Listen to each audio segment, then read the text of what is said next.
an extraordinarily outdated immigration system that we have. Now, to those immigrants who have come here through the legal process, if you will, they waited for their turn. They applied at the embassy. They went through the process of filing the paperwork. Many of them waited 2 years, 3 years, maybe even more. Why is it that it is, I guess to be blunt about it, why can't the people that are coming from Venezuela go through the same process and wait the same amount of time and go through the paperwork, set up the interviews at the embassy, and come here so that when they cross the border, they're actually admissible as opposed to inadmissible? Well, the Biden administration has done a remarkable job, I think, of really propping up our sponsorship program here in the United States. And that's to allow for any American, or any person living in the United States, you don't actually have to be like a lawful permanent resident, to sponsor folks that are coming in. That process is difficult and not nearly as well set up as it could be. And sometimes we have to absorb people quickly. I mean, the situation in Ukraine, for example, when Russia invaded, we had a sponsorship process, and that was an example of how it was that the United States could have an efficient, dignified, and fair process for people desperately needing assistance to come into the United States. I certainly wish we could extend that same process to people from other countries. And the Biden administration tried. We have a sponsorship process for folks from Venezuela and Cuba and Haiti to come in, but it's not nearly as well set up as it can be. And sometimes it doesn't work as well when they need immediate assistance and they need to flee rapidly. We do have a vetting process. As you said, we have people who are interviewing people at the border and having them come in and understanding at least some semblance of who they are. So we just, as I said, we don't have nearly as many lawful ways for people to enter, which is why so many people try to come unlawfully. Thank you. DJ, the Common Sense Institute recently released a report analyzing which Denver departments would bear the brunt, if you will, of the proposed cuts to Denver in order to help cobble together the money to pay for the care of the immigrants. At one point you said this is starting to pinch where it matters, and quote unquote, it's no longer a pencil pushing exercise. What have you found out in this report?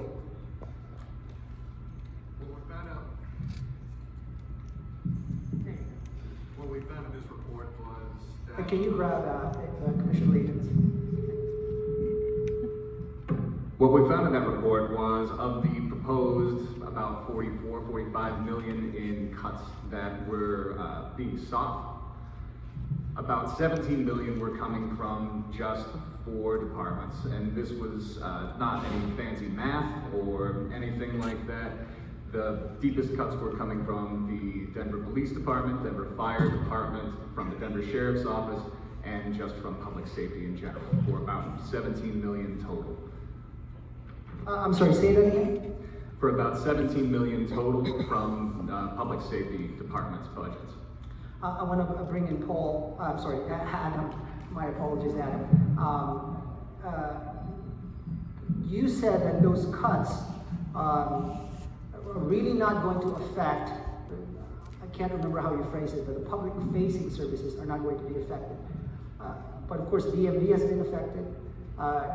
Parks and Rec have been affected. I mean, you did not, for example, you decided to forgo flower planting, for example. Can you explain to us where you're at with your cuts? Yeah, and I want to emphasize something to build off of what the professor said, and that is that awareness that this has brought. And Mayor Johnston will say, not one state, not one city should bear all of this burden. Again, that's absent of the federal government that you're seeing non-coordinated entry in communities that are being unduly impacted. And so we started out with what we thought could be up to $100 million, $180 million worth of cuts. We're to about $90 million right now. And in that original phase that was flowers, it was rec center hours, it was hours at the DMV. Those are fully restored at this point. And so we've looked internally to really understand how can we continue to provide the services that our community expects out of their local government and demands out of their local government. Public safety is key. So where can we ensure that we're still providing public safety, bringing on new public safety professionals, whether it's sheriffs, police, firefighters, but also is there other areas we can cut? And so we looked internally for those cuts. while making sure that the external piece is being restored. Commissioner Layden, at one point you compared the immigration situation in the metro area to a bathtub overflowing with water and arguing the call has been to spend money on towels and mops. You said, and I quote, let's start by turning off the faucet. Until very strong communications and messaging is made in Texas and at the border that the Denver metro area is not a sanctuary area, unfortunately, that faucet is going to continue to run. Sir, what do you think is the solution here? Simply that. While we appreciate, $90 to $180 million being spent on towels to clean up a wet floor in a bathroom, common sense would dictate, turn off the faucet. Turn off the faucet first. And how do you exactly do that? It's very simple. The policies that Denver enacted that made it a sanctuary city and county need to be reversed. And Douglas County was one of the first counties in the entire state to proclaim that it is not a sanctuary county. Denver needs to do the same. Unless they have the money and resources to afford this influx, I think we need to be intellectually honest about limited resources. I think Violetta, Professor, I think you wanted to say something. Jump in, ma'am. Yeah, I mean, it's important for us to know, and this is something I teach my students about the way it is that immigration law works. I mean, the federal government has long claimed sole jurisdiction over immigration law and policy here in the United States, and the states have been preempted in many ways from trying to legislate in that space, and that's been frustrating, understandably so, because immigration touches all of us. But the federal government, I mean, the projection that the Biden administration has for the Department of Homeland Security's budget for 2025 is $108 billion. $108 billion. That is so much money. That is, I believe the mayor has talked directly with other mayors with President Biden about helping them defray some of these costs that the states have had. And I think that's utterly appropriate. We should be asking them for ways to decide about how it is that we're going to spend that money, and we should certainly be looking to the federal government to reimburse us or fund some of that, since they are continuing to claim that they have plenary power. With respect to the sanctuary jurisdictions, there's a number of jurisdictions across the country that have chosen to stop collaborating with immigration enforcement, state and local authorities, in large part because state and local authorities have very little decision-making power about how it is that people normalize their status, and they have felt very strongly on the safety, and this has played out in the years that this has happened, that their local communities are safer when local police are not collaborating with federal immigration authorities, that immigrants feel, or non-citizens feel like they can participate in their process, they can call the police if they are victims of crime, they can participate in crimes in cases as witnesses if they need to, and that's because local law enforcement is separate from immigration enforcement. We have absolutely no way as the state of Colorado or the citizens here to do anything about anyone's immigration status. We cannot change that. That is up to the federal government. And therefore their immigration enforcement is their purview, they should pay for it, and they should be the ones who are enforcing it. And it does not make our communities safer to have local law enforcement collaborating with immigration authorities. It simply doesn't, because we have less people than collaborating and communicating and talking with our community. Now, I want to ask Mayor Kaufman. Mayor, you were in Congress for quite some time. And what we've seen right now is the mayor of Denver going on TV, holding press conference with our US senators, for example, a few of our Congress people, asking the federal government, asking the Biden administration, I may add, of the same party, for financial aid. That financial aid hasn't arrived yet. Maybe it will arrive at some point, but why do you think our congressional delegation has so far failed to give, to persuade the federal government, if you will, to give Denver some financial help? Well, first of all, I think we desperately need comprehensive immigration reform, and I think both parties have failed the American people. But I will say that probably more on the Republican side this last time, as a Republican, of course, where you had a Senate compromise that it would have made the situation better. Now, would not have done everything. Absolutely would not have done everything that I wanted. Probably not everything that both sides wanted, but would have improved the situation. And I think the reality is, and I think it's no secret that President Trump put pressure on Senate and House Republicans not to vote. That you know, he wants the situation as it is going into the election because he believes it'll help. And so that I think that I was shocked in my years of Congress by how both parties use the issue.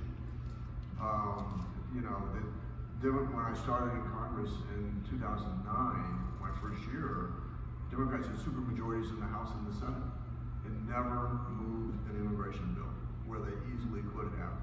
And then I remember one day, a group of DACA students met with me, and they said, "Yeah, we just came from Nancy Pelosi's office," and she said, just don't work with the Republicans on this. We'll take care of it when we're."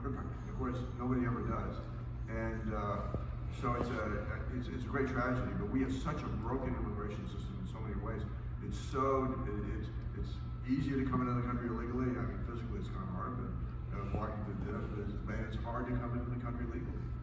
And we don't have an immigration system that really, I think, benefits this economy. I think we should look like countries like Canada. But let me just, Aurora is one of the most diverse cities. I think it's the most diverse city in the state of Colorado, one of the most diverse in the country, with 20% of our residents born outside the United States. And we've had a 10-year integration plan, where we tap into those entrepreneurial skills of immigrants, and we offer English classes, and we prepare them for citizenship tests and things like that. But the situation right now is overwhelming. I think it's a problem. And again, it's a product of a broken immigration system. Thank you. I'd like to bring in Nico. Nico has a couple questions for you. Also, all softball questions. I'm waiting for a softball.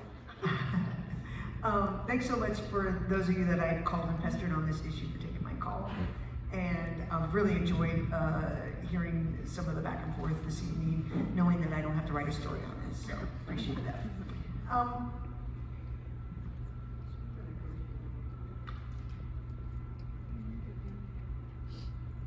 So almost a month ago, on April 10th, this is for you, Mr. Paul, the city announced it was changing its length of stay policy to just 72 hours, where families previously were able to stay up to 37 days and single adults for 2 weeks.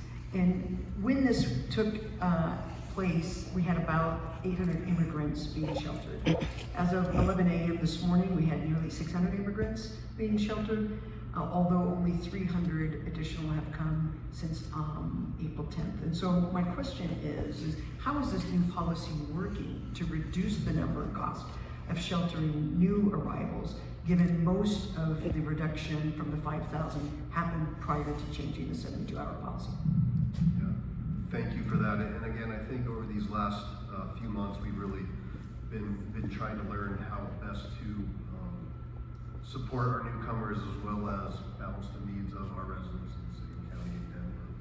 And so we've seen that drop, and we've had to make some challenging decisions to understand that not only are we faced with this influx of newcomers, but also our regular set of unhoused folks, right? And if we're going to start to change our policies, how do we ensure that we're not just putting people back out on the streets while we're trying to bring folks in from the streets? And so, we keep an incredible amount of data and resources internally on this to make sure that we're educating newcomers, that we're talking to them about what we can offer and what we can't offer. We're getting ready to roll out some new programs that are going to really enhance the most challenged of our set of folks as our asylum seekers who come here and really just want that opportunity to work, but we know that it's going to take them up to 6 months to be able to receive that work permit. So if you're here on TPS, CBP1, you can work tomorrow if you have that opportunity. So now we're focused on that opportunity to help these people, to serve them the best, and knowing that there's employers out there, and DJ does a great job of talking about this. There is a need for employees throughout not only this region, the state of Colorado, the United States of America. And if we can get these people the opportunity to work, to get those work permits, we know that they're going to be successful. And so as we continue to decompress, it's going to be a learning experience for us, understanding that when you arrive, these are the options that we can offer you and help you. We're going to continue to be compassionate and and caring. We're gonna work with our nonprofits who have been incredible. We couldn't have done this without our nonprofits and our faith-based community. And really try to educate and say, what is your plan? Do you have other resources throughout the metro area, throughout the state of Colorado, throughout the United States, and help them achieve that? And then again, get this new program rolling to get folks ready for work and really bring them around these wraparound services for success. If I could just have a quick follow-up on that. So when do you anticipate that we will see the numbers drop even more with the implementation of the 72-hour policy? You know, we don't control the numbers, right? We could certainly see influx, they ebb and flow. We certainly don't control the border. We don't control the buses. We had 140 buses show up in December. I think we are down to 20 buses in April. So we know that it goes up and down, and we're trying to prepare the best that we can. We never have an idea of what's really coming and what that flow could look like. Okay, so Mr. Mayor and Mr. Commissioner, this question is directed to either or both of you. Officials in El Paso, Texas have an unwritten rule against providing onward travel. This is an asterisk to what Governor Abbott is doing, but officials in El Paso, Texas do not provide onward travel. And the reason is because they noticed that it had the unintended consequence of drawing more people to the particular shelter it was giving out onward travel. Denver lawmakers have defended and doubled down on this practice, and I was wondering, from your perspective, what the regional impact is of this decision. Well, I think Governor Abbott has targeted them. I mean, it's targeted, I think about 4 major cities. I think New York, Chicago, Denver, and I can't remember if there's another one. But have historically been sanctuary cities. And so, you know, the reality is there's an attraction to who's ever providing services, and we understand that, and that's the sad reality of the position that we're in. Yeah, I would echo that. And, you know, again, homelessness is an unrelated issue, but there's some contextual similarities. And on the panhandling side in Douglas County, it's almost completely dried up because we have a perspective around redirecting our generosity to nonprofits that can support, as opposed to distributing resources at intersections, which is what's safe for the individual or the person in the vehicle. What the studies and the research has shown, and our expert navigators have provided us with, is that when you provide resources at a certain spot, it incentivizes more requests. So I think I'm hearing your question correctly, and I believe that is unfortunately the negative externality of providing a welcome sign and more services in an improper location. So as a quick follow-up, would you say that despite your community's efforts to say we're not rolling out the welcome sign, the fact that Denver still has an impact on your communities? Well, we had a kidnapping in April of this last year at a bus station. A 25-year-old man was kidnapped by 2 Venezuelan migrants. The difficulty, and one of the reasons we filed a lawsuit against the state, was for our local officials to be able to cooperate with immigration enforcement.